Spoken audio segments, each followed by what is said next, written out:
Gender-based violence is not a blip. Right. It is something that we have been fighting for and against and experiencing for decades. Hands down, across the province, our clients are more complex. You're listening to the One Door podcast. One Door, a first-of-its-kind collaborative hub. One Door that will ensure women and families can access coordinated wraparound support in a safe, dignified, and supportive place. So if you're forced to stay with somebody who is violent, is keeping you in poverty, then you're not going to know what it's like to live any differently or to have somebody treat you any differently.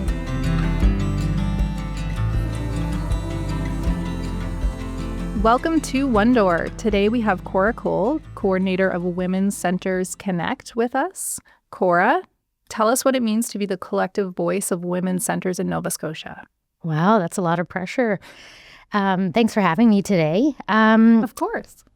Connect is the provincial association of 9 women's centers across the province, except in HRM, largely rural and all different. And my role as the coordinator, I like to joke, is to be the glue that holds those women's centers together. And why we came together is because you had 6 or 7 of these grassroots women's centers started by very passionate, very committed, well-educated women throughout the province. Mm-hmm. And then they realized, like many of us do, that there is strength in numbers. And so they got together to say, okay, you're doing these 5 core services. We are doing these 5 core services. How can we amplify our voices? So it's sounding like the intent is to unify kind of the more rural centers, whereas in HRM, I guess they kind of have some of that supporting connection already. Is that the case? Yeah, it's largely rural, largely, I would say, city or center, rurally centered. We don't have any core centers in the Amherst or the northern region. The closest region we have would be Colchester, so Truro area. Right. You know what? From doing this podcast, the theme that comes up a lot is transportation and the barrier it poses for a lot of women for access.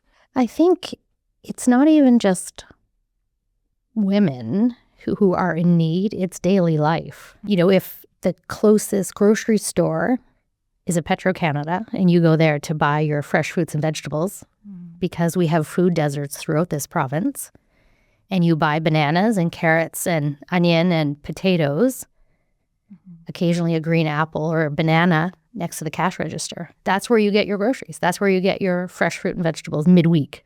Wow. So it sounds like a lot of your focus is maybe on some of the issues we talk about that drive the need for women's centers, and it's starting with everyday life and accessing the basics. Okay. Yeah. We talked a little bit about, you said you maybe have a soapbox moment about some of the language people use around certain topics. Can we jump into that? Sure. Okay. So one of the things that is really important to women's centers and anybody in the advocacy space is the use of the right word at the right time. Mm-hmm. And, a great example of that is calling the utter physical and mental experience that is a rape, sexual assault. Okay. Calling something so horrific, $1,000 word doesn't necessarily make you sound more PC or professional. It makes you sound like you don't actually know what happened to that person. Mm-hmm. Sexual assault is a broader term.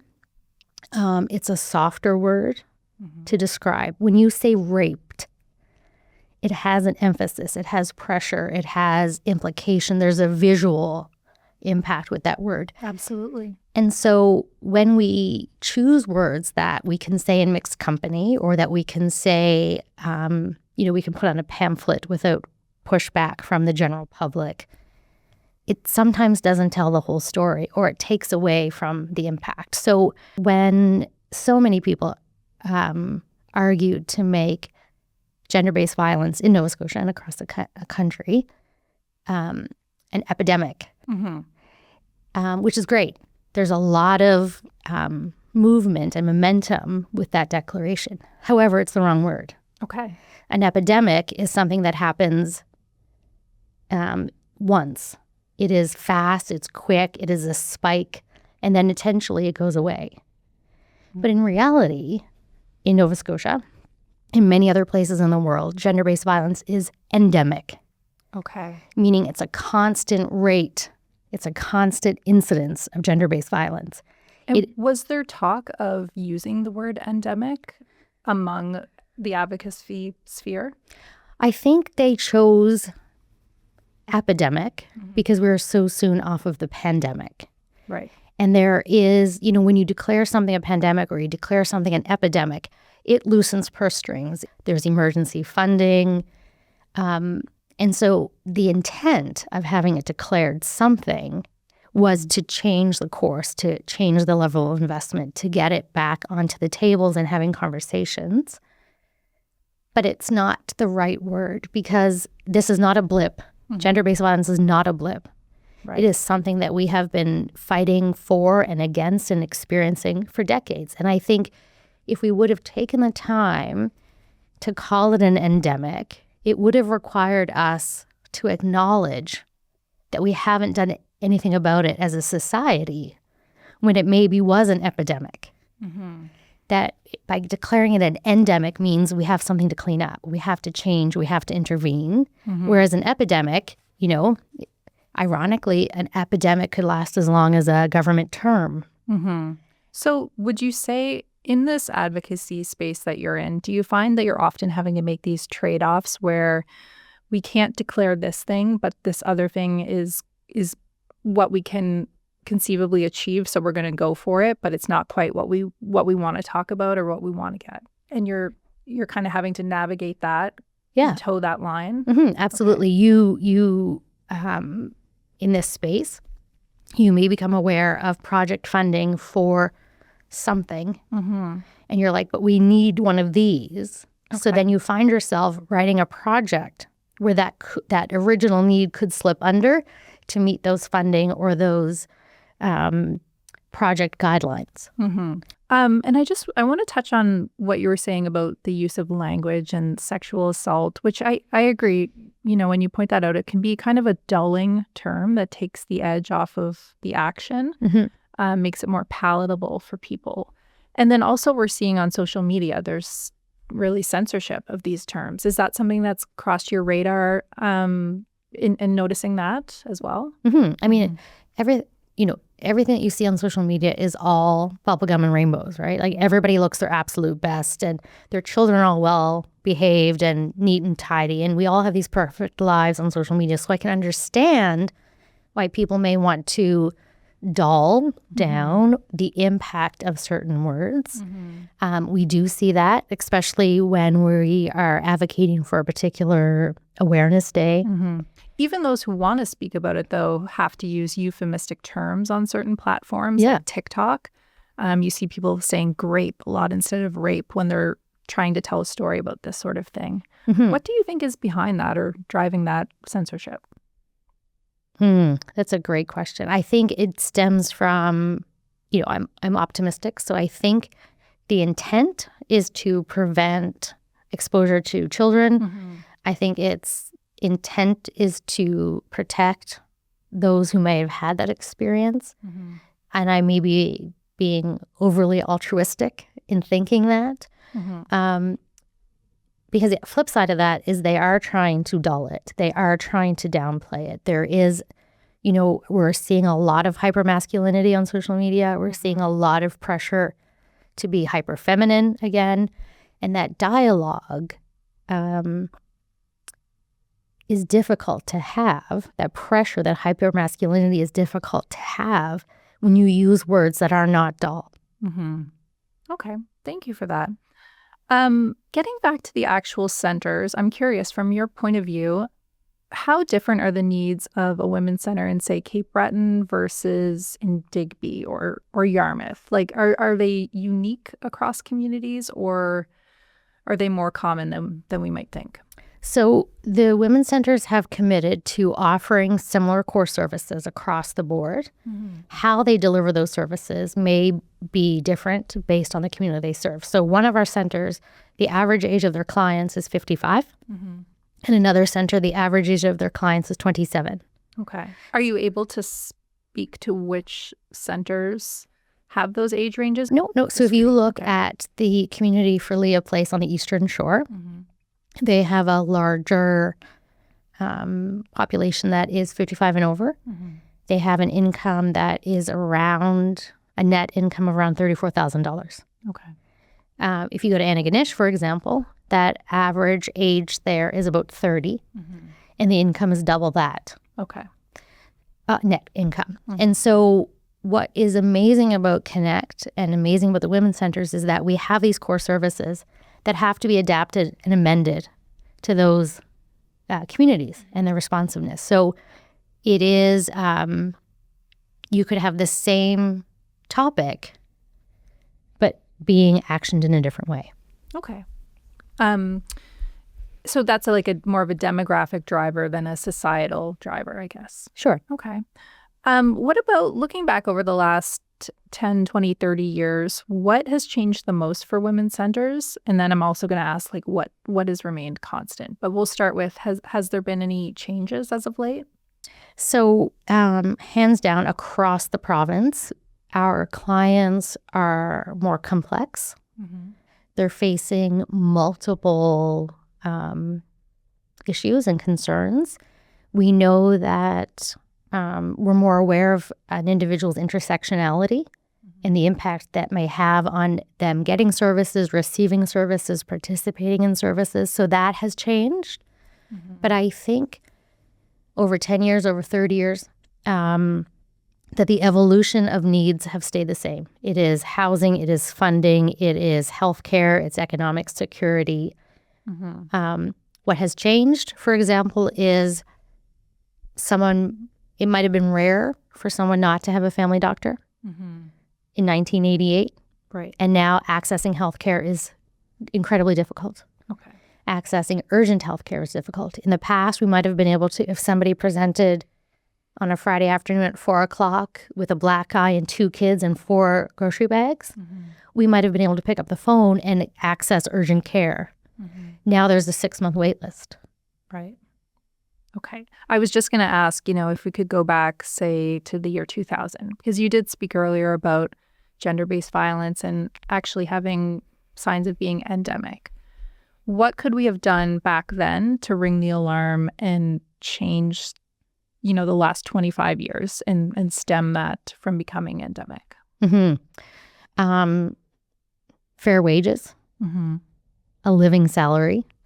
There's a reason why the Kardashian didn't stay with her abusive husband.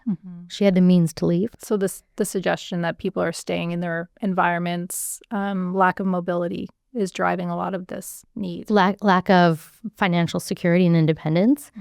Lack of places to go. I mean, housing insecurity. If you have 2 kids and a cat, where are you going to go? Do you leave the cat behind? Do you move? Do you break your kids' hearts that way? Is there a place to go? How do you get on a wait list if you don't have a reference from your previous landlord? Very, very minor details that in a heartbeat can become obstacles. Okay. And I wanted to talk a bit about, if you look at the Connect website, there's a partnership with a book launch called For the Love of My Sister. Can you tell us about that story? Sure. It's one of my favorite stories. Okay. So I was at a gender-based violence conference, and Lynn Gallant Blackburn, who was Paula Gallant's sister, was presenting, and she was talking about her 20 years of advocacy, in particular the 5 years it took to get justice for her sister's murderer, which was a domestic violent murder. And at the end of the presentation, she kind of said, and someday I'm going to write a book about this, because Lynn has been a massive advocate and has single-handedly changed legislation, has single-handedly changed what resources are available for those surviving gender-based violence. At the end of it, she said, I'm going to write a book someday and you can all read it. And I was escorting her to a concurrent session. And before I knew about it, I said, hey, I can help you write that book. And she kind of looked at me and was like, huh? I'm like, yeah, here's my card. Mm-hmm. Never thought any more about it. 6 weeks later, I get a phone call from Lynn, and she's like, yeah, so why do you want to write the book? She says, I've had people approach me before to talk about the sensationalization of the murder and how the perpetrator was actually convicted. And I'm like, because I think it's a love story. Okay. And she's like, what? And I think it's a love story still because the effort and the advocacy and the resilience and the perseverance that the Gallant Blackburn family showed to get a conviction is unheard of. It is such an incredible journey to get to conviction that I'd say every other family who has experienced domestic violence or has had a murder because of domestic violence would have to walk. Mm-hmm. But for them, it was 5 years and then 15 years and then 20 years, and it's still ongoing. Mm-hmm. And not everybody has that in them. Yeah, that's a marathon Mm-hmm. for sure. So It's a career. to take it back, so this is the story of Paula Gallant. It's written by her sister Lynn Gallant, and you co-wrote the book with her? Okay, Yeah. so you collaborated on that. And it's telling the story of a very high-profile domestic violence murder that happened in Nova Scotia and a lengthy process to get a conviction.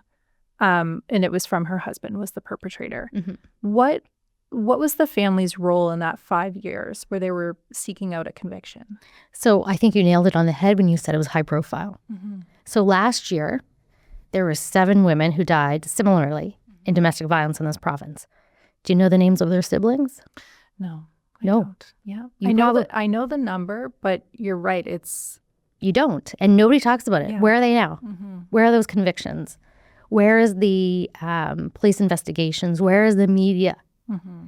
And the reason why Paula's case was so high profile is because her family stayed in the media. Right. They continuously called out. And so for Lynn and Lana, Paula's sisters, this became the reason for getting up in the morning. This became their grief therapy. Mm-hmm. And I want to acknowledge, like, to do that, to utilize the media, that's not fun for a family to do. They're not enjoying that process of going to reporters and rehashing the story and pushing. No. Like, that takes an extreme toll on people. Every as well. conversation was re-traumatizing. Yeah. Every conversation, they relived that grief and that moment. Mm-hmm. Can you tell us any more about anything else besides the media that they were having to do? I know the police used an unusual investigative technique that's used throughout Canada to get the confession out of the perpetrator. But any more you can share with us about that, just for those who don't know the story? Yeah. So Lynn and her family, other than, asking for a conviction and asking for justice, they lobbied for changes to the Victim Services Bill. They lobbied for changes to the kind of counselling that's available. Mm-hmm. They lobbied for education and books to be in schools to talk about this. They changed how victims in Nova Scotia are treated. Mm-hmm. So it wasn't as self-serving as getting a conviction for their sister's murderer. Mm-hmm. They very quickly pivoted and expanded their lobbying to include all victims, not just domestic violence, but gender-based violence. And when you hear Lynn talk, you can hear the evolution of her hero's journey to be inclusive of everybody who has experienced this. Mm-hmm. So the changes to the Victim Services Bill, I know that that's a situation that can be really dependent on the police liaison who's assigned to a family. Mm-hmm. Can you tell us about some of those changes or the nature of them? So one that comes to mind, for example, Lynn's husband was able to receive social supported counseling. Okay. So that they would cover the cost of him to see a therapist. Mm-hmm. Lana's husband, Paul, didn't get permission to receive that same counseling. Mm-hmm. Both sisters' husbands, both brother-in-laws, mm-hmm. one was accepted, Right. One was not. So that was at probably one individual's discretion. Yeah. On a case Or by two. case One basis. said, one navigator said, sure, approved. And the other said, oh, no, that's just the brother of the victim, the brother-in-law of the victim. Children weren't able to get counseling. Right. They weren't affected. So that kind of gets into what I want to talk about a little bit, which is intergenerational trauma, which the book touches on that theme. And I really like your framing that it's a love story, because the way the book starts off, it's talking about the family upbringing in Glace Bay and their happy, close-knit childhood. And it's not leading with the sensationalized details of the actual trauma that happened. What do we think about intergenerational trauma and the way it affects gender-based violence in Nova Scotia and contributes to that endemic factor? So I like to use an example because intergenerational trauma is one of those $1,000 words, right? Right. So I'm going to just use an analogy. So do you think chronic disease is contagious? No, because it's chronic, right? I would challenge that again, the importance of words. I would say chronic disease is contagious. So if you're a diabetic, yes, diabetes is not contagious, as you would think of the flu or whatnot. Right. But if you live in a home where dessert is served every day, soft drinks are available on the table, exercise is something that happens when you walk to and from your car or to and from the mall, it's genetic. It becomes the environment that breeds diabetes, right? Yep. So from an intergenerational trauma point of view, again, $1,000 word, I would say it is also feels like a contagious or something we pass on. So if you've experienced trauma, whether it's physical violence, whether it's substance abuse, you react and you create your home environment in response to that. Either you develop, I don't know, obsessive compulsive disorder, or you have social anxiety, or you have general anxiety. If you create that environment and you raise kids in that environment, they're going to adopt that response. Right. And that was one thing I noticed early on in the book. It's that the Gallant family, they said they were raised in a self-regulating environment. So this was a family that clearly has a lot of strength to hopefully break this cycle. Whereas you could see a different family that wasn't raised in a self-regulating way might not have been up to those same challenges that they faced. So how important is that in regulation and in being able to identify these things and occasionally be able to break cycles? So I don't think the Gallant family had any cycles to break. I think they were very healthy and happy in their community. I think the fact that Paula was a victim of domestic violence was a complete surprise. It was unsuspecting. I think the process of how we break those cycles is allowing the person who experienced the trauma to find a different journey. You can't prevent the repetition if you are forced to stay in that environment. So if you're forced to stay with somebody who is violent and you're forced to stay with somebody who is keeping you in poverty or is using financial coercion to keep you living there, then you're not going to know what it's like to live any differently or to have somebody treat you any differently. Okay. Again, it's passed on. Right. Whether or not it's high profile does determine the amount that these instances are known by society. What do you make of that, and how can we all be more aware when these things are happening? I don't know if we can be more aware of when the actual trauma is happening, because you never know what goes on behind closed doors. I think if there was a way to talk about the cumulative effect, if there was a way to talk about the economic impact of gender-based violence, it would be a broader conversation. If you talk about how many days are lost as a woman or a trans person takes off from work and is not productive due to violence or coercion, would have a different story to tell. You would start to get the attention. One of my pet peeves in the dialogue around gender-based violence. We talk about the Department of Health and we talk about the Ministry of Justice, but where's industry? Right. People work. People go to work with black eyes or broken ribs. People go to work with emotional trauma all the time. Where is industry? Where is that first point of possible intervention? The fact that Nova Scotia and many other provinces and territories has mandated domestic violence leave. Do we know about that? Do all of our staff at the, local superstore or local coffee shop know that? That they could take a week with pay off in this kind of event? Probably not. So this was one of the recommendations in the mass casualty report, was that industries and workplaces take a more prominent role. Is it also learning and development that they need to be focusing on with their workforces to educate their staffs on what's possible administratively? And what else? What would that ideally look like if that recommendation was being fully executed? I'm a little outside my swim lane. Okay. But Sorry to put you on the spot. No. I'm sure I can find something in the back of my mind. I think really we have to talk about wage. We have to talk about salaries and the grace to leave, the grace to have time to say, hey, I can't lose time. I work an hourly job at a restaurant, but I have to get out of this situation. I need 3 days to move into a new apartment, but I don't want to lose 3 days. So that's a great example. Could somebody who works for a very small independent business, like a restaurant or a store, do they have access to the same levels of leave that someone at a corporation would be able to take? Of course not. No. And is that an hourly employee versus salary?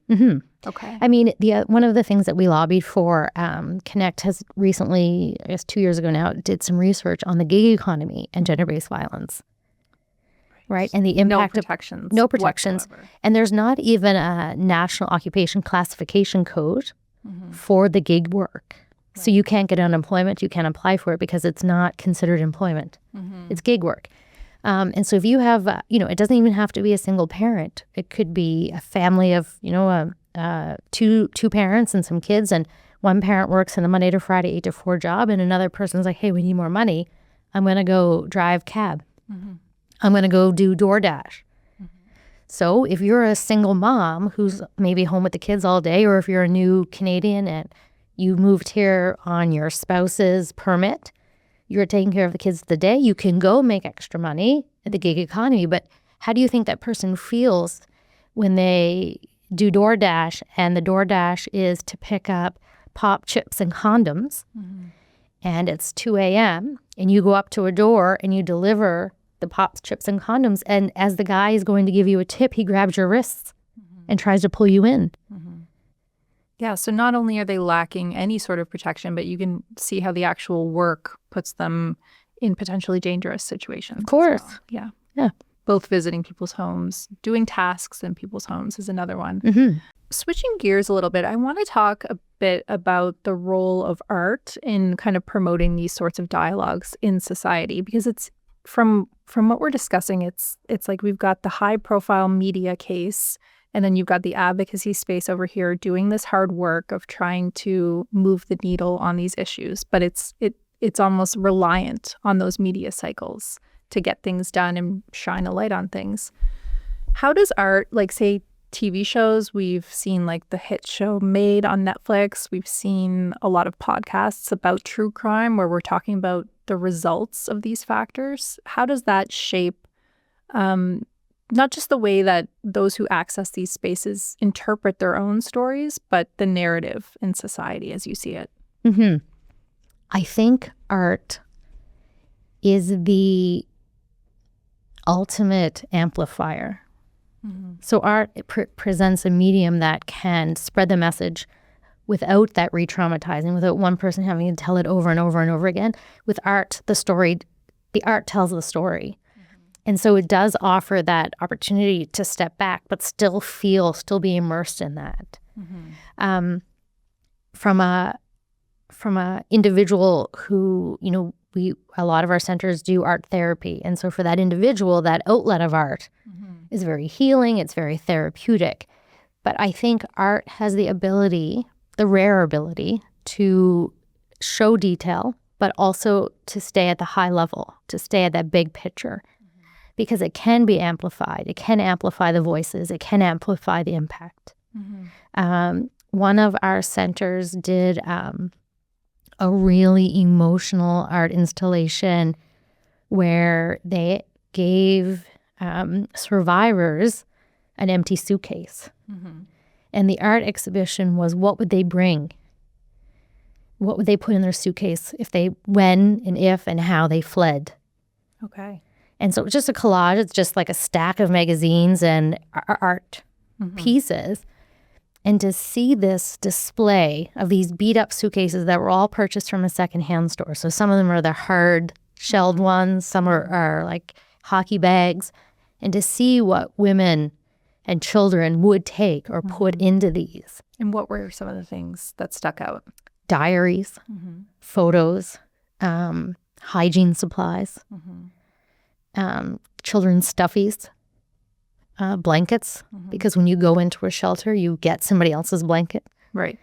So memories, comfort, that's kind of what people gravitate towards. Yeah.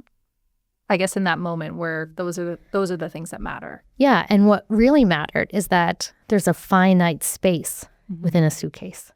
Right. You can't take everything. So what are you going to take? If you have a window of opportunity to flee, if you're afraid for your life, what are you going to fit into that suitcase?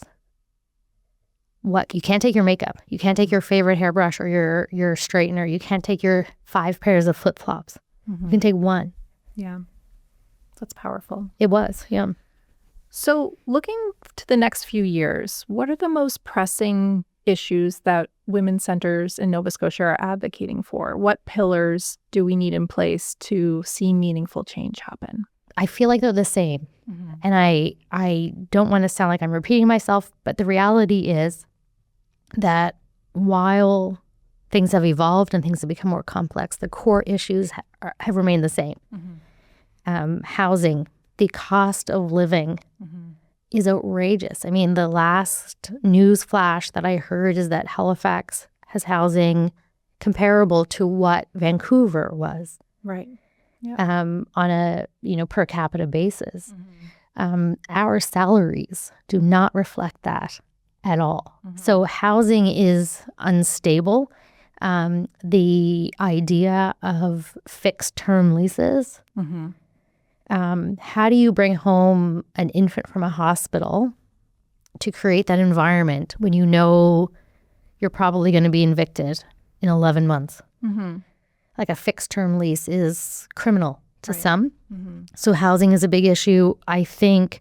I'm curious. So when in the advocacy space, when we talk about wage and connect it to domestic violence and lack of mobility and stagnation, is that well received? How is that received by policymakers, politicians, decision makers on funding? Are they taking that argument seriously? Again, I am kind of optimistic, but I think the problems seem so vast and so complex that the responsibility to fix housing on paper lies solely in housing, when in reality it's not. Right. You have to bring in industry. You have to bring in environment. You have to bring in education. I mean, some of this is educating landowners. Some of it is educating landlords. So I think the way our society is structured is that if you name a problem, it becomes the problem of that department. Instead of looking at things holistically and as complex as they are. Yeah, and intersectionally. In partnerships. Yeah. Okay. Well, thank you you feel like you hit the nail on the head with that one. And then you were talking about a few other pillars. So we have housing, wage. Yeah, I think we have to seriously look at health and the availability of family physicians, the availability of mental health care. It's complex now. I mean, we are facing multiple stressors in our life and waiting 6-7 months to get on an urgent list. I think we also need to look at women's health care in particular. We just recently, there's in the news a lot about menopause care and having a menopause center of excellence. Yeah, many are calling for a women's health strategy dedicated in Nova Scotia. Yeah. Is that something that's crossed your desk? 100%. The question, of course, for us from a frontline point of view, is it going to be in Halifax? Is it going to be a referral base? Because then how do you get in? Can you self-refer? Or do you need a referral, in which case you have to get into your family doctor if you have a family doctor. If not, then you have to wait to get a referral. Right. The wait list after you get a referral. So it's a hurry up and wait, and then you get on another list and wait, and another list. So it is great to say we're excited about a women's health strategy. But it's fine to throw money at something, but if there isn't anybody, if there aren't any nurses, if there aren't any LPNs, if there aren't any docs to actually staff it, it's a completely different story. And it may not just be nurses, it could be cleaners. Right. Laundry folks. You can't have a hospital without dirty sheets. Right. So again, it goes back to what are we paying the whole? Right, the whole staff in the organization. Okay. Well, I'm glad to hear that you have some optimism about some of these topics we've talked about today. That's really good to hear because, I know burnout can be a big factor in the advocacy space. Just piggybacking on that optimism, is there any wins we can speak to in the last few years for women's centers in Nova Scotia that you can think of just off the top of your head? I think individually, our centers have achieved wins. Antigonish is doing great work. We have the Lotus Center in Truro that's had a few wins recently. Tri-counties in Yarmouth, they actually have 3 satellite sites.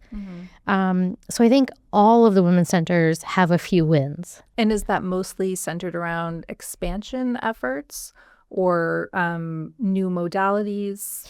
I think it's programming. I think we've had some success with various programming. Some are capital investments. Some are new hires. Okay. For about 10 years, women's centers had not received an increase in funding. So they were operating on a salary. You had an entire women's center operating on what for some would be a salary. For others. We have... Going back, that connects right back to what you were saying about the wage issue. It's a problem for those providing the service. For a long time, Nova Scotia, by what they paid women's centers, contributed to wage inequity. But when you run an entire women's center and are the primary care center for a catchment area, and you're running it on $200,000, that's tough. Yeah. So we have gratefully and very appreciatively received an increase in funding 2 years ago, but we were so far in the rear, in arrears that it was great, and we were able to hire new, but we weren't able to meet the need. A fair number of our women's centers have wait lists for a variety of services. One center has a wait list for grief therapy. Okay. And that can't wait.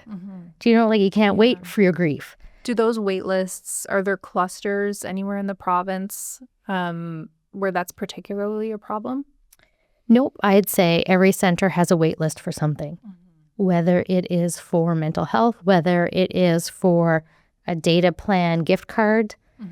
Some centers last winter ran out of hygiene supplies. How do you... When you're out, you're out. That's right. When you need it. Yeah. It's about the immediacy and the access. It's about responsiveness. You don't know what's coming in the door. It doesn't matter what's coming in the door. Our women's centers have a philosophy of one door, any reason. So you could come in one day for a fax machine use. The next day you could come in for a tampon. And the next day you could come in for a group program on knitting. I was just going to ask that, actually. So... you spoke to it really well, but one door, any reason. Where can you tell me about the development about that philosophy and when that came to be? Yep. From a funding and a reporting point of view, it's very hard to put us in a box. Right. It's very hard to say, how many of this have you done and you need to do more of this, when in reality, we just open the front door. We have no idea what's going to come in. It doesn't really matter because we're going to open the door anyway. And so One Door Any Reason started when we were pushing back on government to say that we had to do X number of these things and we had to do X number of these things. And we were like, no, I'm not doing that. We're not doing that because we don't know who's coming in and we're going to be responsive. And really, the women's centers are social safety nets in their communities. You could literally walk in for any reason. And the people do. And so why not make that our primary, tagline or our primary philosophy? And that must be an evidence-based concept where it must have been noticed by women's centers that people are coming in the door for maybe this practical reason. Maybe they need a data plan, they need transportation, and then it turns out they do need significant support in a different way. Is that the case? Absolutely. It takes an incredible amount of courage and vulnerability to share that you need help. Right. And so some of our clients don't do that on the first walk through the door. They might come in for the clothing closet. They may come in because it's every women's center in Cape Breton, and they have an incredible, well-known, massive book bag program where every September they have a gym full of backpacks for every single grade. Right. So somebody might come in for that and realize, oh, there's a grief program, or oh, there's a seniors tea, or oh, there's this thing on domestic violence. I'm just going to pop in. I don't really need it, but I'm going to go anyway because I have nothing else to do on Tuesday. When 3 days later, they come to you and say, I've got a broken rib for this reason, or this person killed my dog. What do I do with my dog? So it is One Door Any Reason, and you can't really peg it. We don't fit well into a box. No day is the same. No week is the same. And so having a blank PDF form to fill out at the end of the year to justify our funding is really difficult. And again, it goes back to language, right? We don't fit in a PDF form. Our clients don't fit in a PDF form, but yet we have to fill out the PDF form to justify the responsiveness and the unpredictability. So, Cora, if somebody has never walked into a women's center before, what would you want them to know? That they're welcome. That they can come for tea, they can stay for movie night or cooking class, they can receive care, they can come for fun, and they can come for comfort. Right. It really is a unique environment. And I think the fact that some of our women's centers are celebrating their 40th anniversary, some are celebrating their 25th anniversary, some are connected to shelters, some are connected to health clinics, really speaks to the longevity. But at the same time, I bet, my bottom dollar that every single one of the staff wish they weren't needed. I think if we could close women's centers because the need wasn't there anymore, that would be a landmark day. But the fact that we've been there almost a half a century says more to what women can experience when they walk in the door. We actually had a dedication to one of the EDs who retired. Louise Smith McDonald had been at her women's center for 30 years and she retired.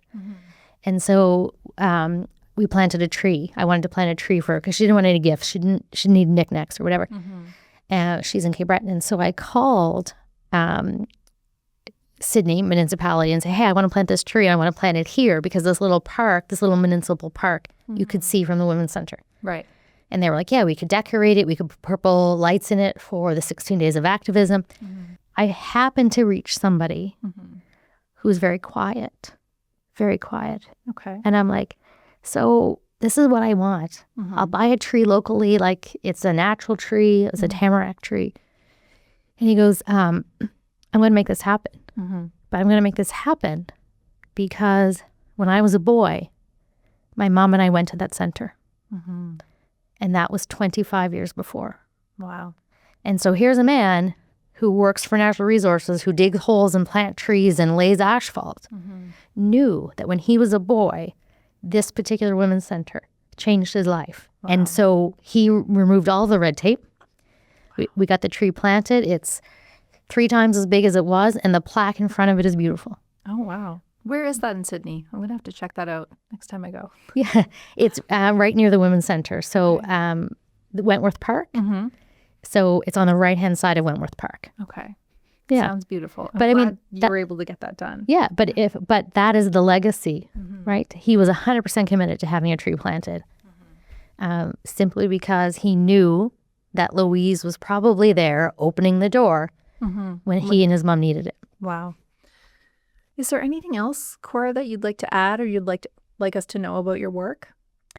I think we covered it all. I think, the idea of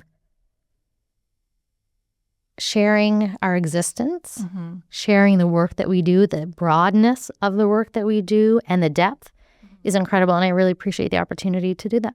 Good. Well, thank you for being here. I really love your optimism, and I love that you're able to maintain that in an advocacy role, because it's not easy. But it's good to know we have, capable hands behind these projects. Yeah, there are definitely capable hands behind the Women's Centre. I merely sit in the back. I always say that Connect is the glue, which makes me the glue stick. Yeah. And not the frontline staff, who really deserve all the credit. Well, thank you so much. You're welcome. Together, we're building a healthier and safer future for generations to come.